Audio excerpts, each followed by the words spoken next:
Olá, eu dou início a este vídeo em específico, esse vídeo inaugural, a uma série de vídeos onde eu relatarei casos clínicos com o propósito específico de mostrar, exemplificar como a terapia que faz uso da hipnose funciona, quais as situações onde ela pode ter um sucesso significativo e em que momentos ela pode também trabalhar de maneira complementar a outras abordagens da área da saúde. E para esse vídeo em especial, esse vídeo inaugural, eu trago o caso de um jovem rapaz casado de 27 anos, que ele veio com a queixa de problemas de relacionamento com o pai, no que diz respeito às formas como a empresa da família vinha sendo conduzida, o papel desse jovem nessa empresa, e ele gostaria de entender, que era esse o objetivo terapêutico dele, de como isso se originou e que rumo ele poderia dar à vida dele nos momentos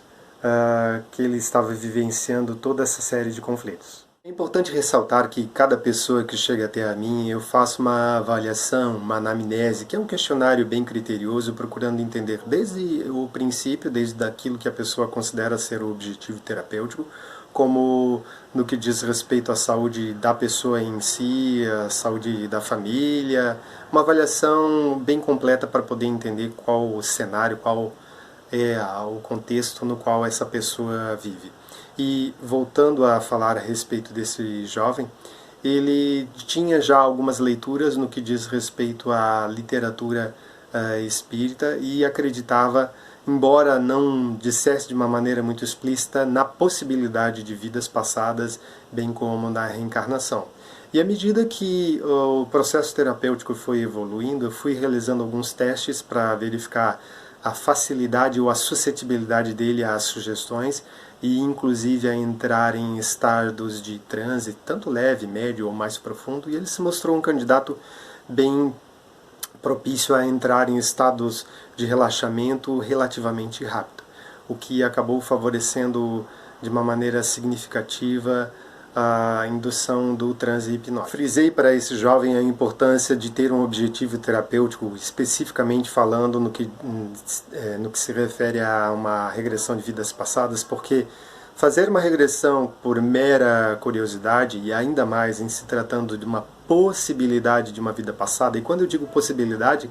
não me compete enquanto terapeuta afirmar ou negar se a vida passada ou reencarnação existe ou não existe. O que importa muito mais é a crença da pessoa e o quanto que a maneira como ela está vivendo a vida de hoje pode ter ou não algum vínculo com algum episódio de uma possível vida passada. Feita essa pequena observação, ele deixou claro que gostaria de entender onde, em que momento na linha do tempo da vida dele, ou numa possível outra vida, essa relação conflituosa entre ele e o pai havia se estabelecido. E o que se estabeleceu a partir disso foi uma série de sessões nos quais eu fui testando passo a passo o quanto que ele ia voltando em episódios, lembranças do passado, na vida dele presente, nesse momento atual, até que chegou um determinado momento que foi o ponto de mutação, o ponto através da emoção que foi a emoção-chave. Quando eu digo emoção-chave, é o que a gente chama de guiar-se pela emoção, sendo a emoção aquela que vai nos conduzir ao episódio, ao fato principal, aquele que é mais significativo e o gerador daquela série de conflitos que a pessoa por vezes convive. E nesse caso específico ele sentia muita raiva, e não era nem tanto raiva do pai em si, mas muito mais da raiva na qual ele havia se percebido ao longo do tempo que aquele conflito com o pai dele havia se estabelecido. E chegou em torno da quarta ou quinta sessão, entre a quarta para a quinta sessão, ele começou a ter lembranças um pouco conflituosas, alguns flashes quando ele se percebia notando com uma vestimenta, com uma roupa muito diferente da roupa do momento presente, do momento atual. Foi com base nisso que ele começou a notar que não era realmente uma lembrança dessa vida. Ele percebeu que a roupa que ele utilizava era de uma espécie de algodão cru, muito costurado de uma maneira muito simplória, e ele se percebeu num campo fazendo um cultivo de algum tipo de lavoura, e ele relatava que à medida que ele ia percebendo, observando ao redor dele, para perceber em qual cenário, ele notava que basicamente não havia cidades ao redor, apenas algumas pequenas casas, e mais ao longe havia um outro povoado que parecia ser significativamente maior do local onde ele estava. Há uma brincadeira que vez por outra surge com quem trabalha na hipnose, que muitas vezes as pessoas buscam um processo de regressão a vidas passadas para perceber se foi um rei, uma rainha, ou talvez até mesmo Cleópatra ou Napoleão Bonaparte. Mas na prática, de maneira bem objetiva, a regressão muitas vezes mostra que há coisas muito mais comuns, mundanas e, por assim dizer, parte de uma vida mais simples e prática possível. E nem todo mundo é rei, nem todo mundo é rainha. Mas, voltando ao caso em específico, então ele se percebeu que estava vivendo numa época diferente, lidando com o campo. Quando ele se deu conta, percebeu que veio até ele um cavaleiro, que estava com um determinado tipo de armadura, e de uma maneira bem objetiva e até mesmo abrupta, disse que ele estava convocado para participar do exército daquele reinado e que ele estava sendo esperado na manhã seguinte. Naquele instante, ele, um tanto quanto atônito por tal,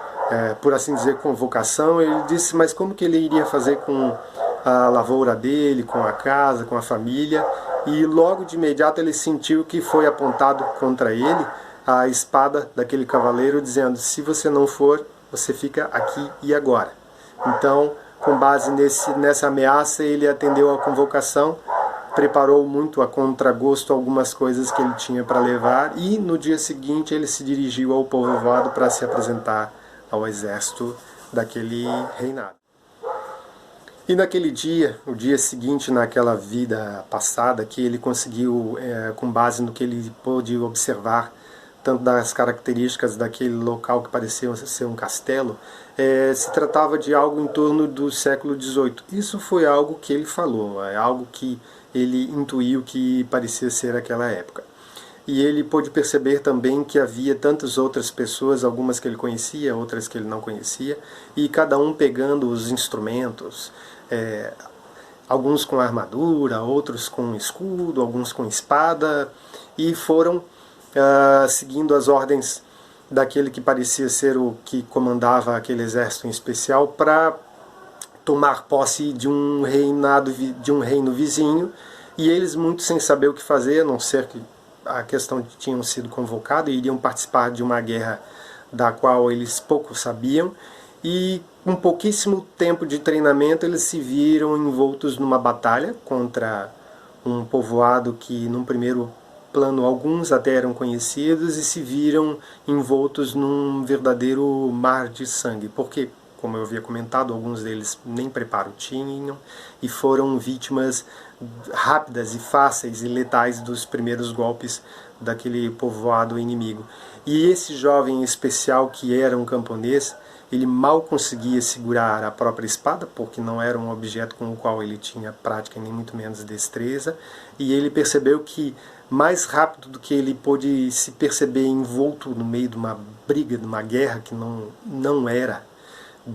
da intenção, do intuito dele, e nem muito menos da vontade, ele percebeu que um cavaleiro do reinado oposto veio até ele e golpeou com uma espécie de martelo na lateral esquerda da cabeça. E foi aquilo o suficiente para jogá-lo ao chão,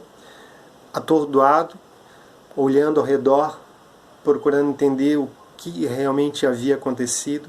E aquele golpe havia sido suficientemente forte não apenas para deixá-lo tonto, mas para colocá-lo em uma situação delicada, onde ele começou a perceber que não só as energias dele iam desfalecendo, mas como ele ia perdendo todo o contato e a percepção corporal. E não deu muito mais tempo além disso, e ele se percebeu como se estivesse observando tudo lá do alto, e aí que ele se deu conta que ele havia morrido, e pôde observar de cima aquele cenário realmente sangrento, e ele relatava tudo isso com uma riqueza de detalhes que pôde inclusive perceber depois aquele que deveria ser o rei reinado do qual ele fazia parte, murmurando, comentando coisas do tipo: meu Deus, o que eu fiz?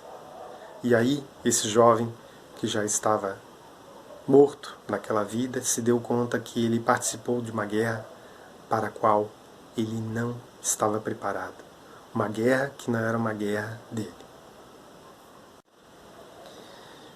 E à medida que ele foi retornando desse processo de regressão, ele foi estabelecendo vínculos e conexões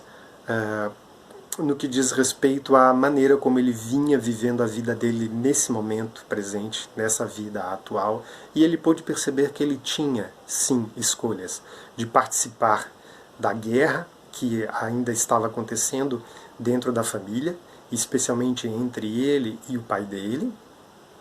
e poderia sim optar por sair daquela guerra, já que ele não se identificava mais com aquele perfil de trabalho, com o perfil de negócios que a empresa oferecia, e ele poderia sim sair, sem correr, em princípio, aquele mesmo risco que ele havia corrido na vida passada. Então, esse vínculo, essa ponte que se estabelece entre uma possível vida passada e aquilo que acontece nessa vida presente, pode-se perceber que a pessoa, por vezes, tem assim condições de fazer uma comparação entre as escolhas feitas naquele momento e as escolhas que ela pode fazer no momento atual. Claro que isso precisa ser avaliado de uma forma calma e tranquila, com o apoio de um terapeuta, para que muitas vezes as decisões que devam ser tomadas no momento atual não sejam tomadas na pressa e nem muito menos levadas pela empolgação de uma experiência extremamente impactante, que é uma experiência como essa de uma regressão. E um bônus em todo esse episódio foi que esse jovem também percebeu que justamente uma dor que ele sentia, em especial uma enxaqueca que se manifestava nesse momento, nessa vida atual, justamente nesse hemisfério, no lado esquerdo da cabeça. E ele pôde perceber uma redução significativa, embora não fosse essa a queixa dele, ele percebeu que houve uma redução nas dores de cabeça que ele sentia, que era diagnosticado como enxaqueca. Espero que esse episódio, esse primeiro episódio inaugural, sim, sendo um projeto piloto, tenha trazido alguma luz, alguma informação que possa te ajudar de alguma forma e maneira. Fique à vontade para deixar aqui seus comentários, sugestões, críticas, aquilo que você acha significativo para poder aperfeiçoar para os próximos episódios. Obrigado, até a próxima, fique bem.